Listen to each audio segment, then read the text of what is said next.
या संपूर्ण युद्धजन्य परिस्थितीमध्ये महाराष्ट्र शासनाच्या विविध विभागांची बैठक तर आपण घेतली होती, पण त्या काळामध्ये आपलं जे सेना बल आहे त्याच्या अधिकाऱ्यांशी आपण थेट बैठक घेतली नव्हती, कारण ते देश सुरक्षित ठेवण्यामध्ये त्या ठिकाणी व्यस्त होते, पण त्यांच्याशी आपलं कोऑर्डिनेशन चाललं होतं.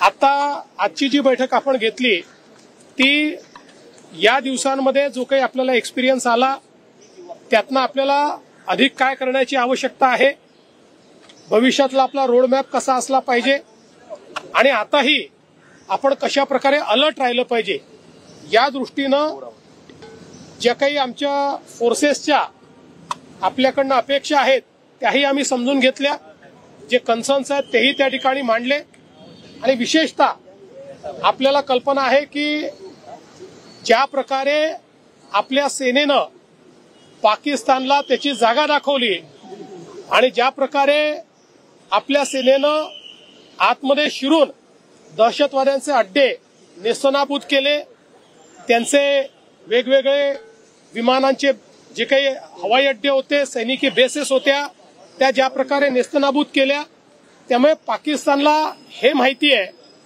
की आपण भारताविरुद्ध लढाई लढू शकत नाही. अशा परिस्थितीमध्ये ऐतिहासिक दृष्ट्या आपण हे बघितलेलं आहे की अशा परिस्थितीत ते प्रॉक्सी वॉर सुरू करतात आणि वेगवेगळ्या प्रकारच्या घटना त्या ठिकाणी घडवण्याचा प्रयत्न करतात. आणि म्हणूनच मुंबई ही देशाची आर्थिक राजधानी असल्यामुळे ती अतिशय वल्नरेबल आहे.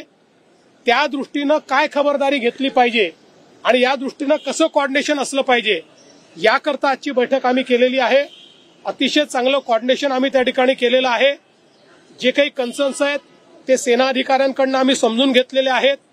कुठे आपल्याला अधिक लक्ष देण्याची आवश्यकता आहे ते देखील आम्ही समजून घेतलेलं आहे आणि त्याप्रमाणे कोऑर्डिनेशननी आम्ही पुढच्या काळामध्ये काम करणार आहोत.